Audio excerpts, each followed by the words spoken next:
Hi, I'm Bron. I'm one of the diabetes educators at HNE Health. I'm just going to be running through how to use your Ryzodeg 7030 insulin device today. Make sure you've got the right insulin, of course, always a good first step, and also just make sure that that insulin is still in date. Next, we take the cap off. That is the cap. Inside, we have 300 units of Ryzodeg 7030. So Ryzodeg is a mixed insulin. 70% is a long-acting or background insulin. It just keeps your blood sugar stable between meals and overnight. And 30% is a rapid-acting insulin. It works to stop you spiking so high after you've eaten. So ideally, Ryzodeg should be taken about 15 minutes before the biggest meal of the day. Okay, Ryzodeg is a clear insulin. So if you can see bits floating in it, get rid of it and get a new device. So next, get a new needle with every injection. If you've been in hospital, you may have been used to using safety needles, which are retractable, so you can't get a needle stick injuries. From the chemist though, you'll access pen needles, so they're free with your NDSS registration. So with the pen needle, you can get various sizes. We would suggest 4 or 5 millimeter needles is all you need, because you only want insulin to go just under your skin, just into the fat under the skin. You don't need longer needles than that. All right, so with your pen needle, peel the paper backing off. The needle goes through both sides, so don't be sticking your finger in there or you'll get stabbed. The needle's also really fine, which is awesome. You don't feel it, but they bend really easily. So just be really careful when you're putting it on. Put it on straight. So press it down a little bit and then just twist it until it's just finger tight. There's 2 lids, always 2 caps on the devices. Might be a different color if you've got a different brand. This brand's BD, so they've got different colors. So take that big outer cap off first.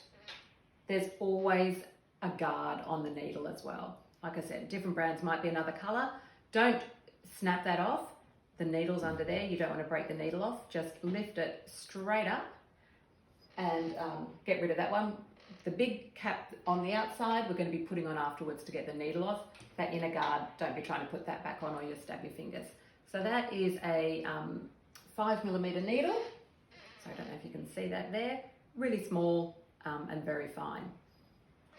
So what we want to do is make sure that the needle works.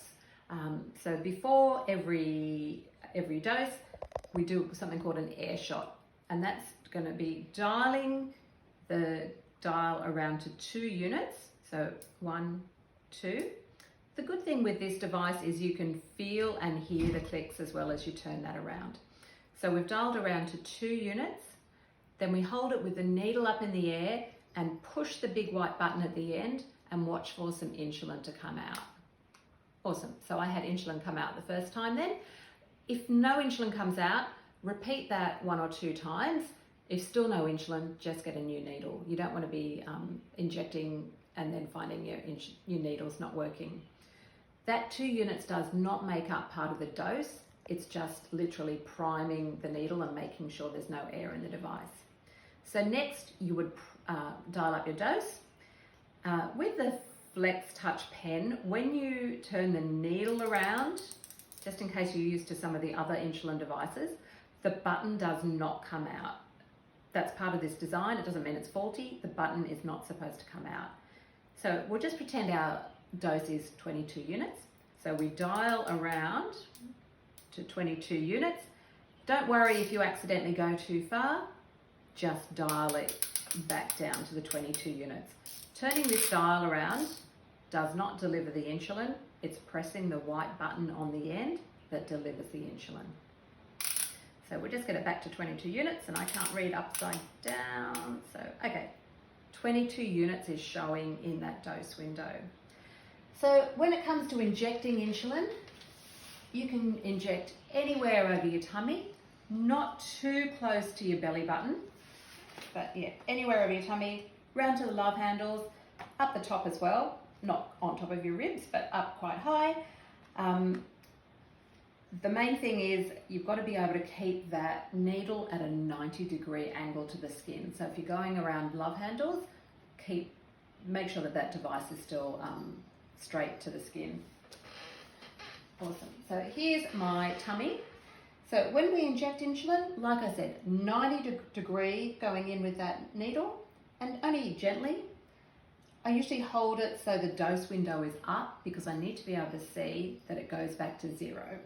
So pressing on that button to deliver the insulin, and that dose window has gone back to 0. I just need to hold the button down for 5 to 10 seconds to make sure that the plunger has had time to deliver the dose.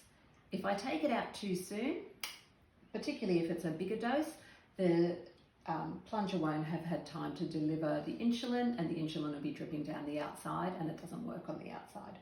So I've held that down for 5 to 10 seconds, pull that straight out, and we've kept that big outer cap to get the needle off without stabbing ourselves. So very carefully pop that back on. Like I said, don't try and put the needle guard back on, the little inner cap, because that's when you'll stab your finger. Just untwist that. Now, your used needle goes in a sharps container, which can be any rigid plastic container with a good sealing lid. It doesn't have to be a sharps container that you buy from the chemist. And your insulin, pop the big cap back over it. Now, the pen, the insulin device is called a pen. The pen that you're using can stay at room temperature for a month. Don't let it get too hot. Don't leave it in your glove box. Don't leave it in front of a sunny window. The rest of the box of insulin, though, that you're not yet using should stay in the fridge. But the one that you are using can stay at room temperature.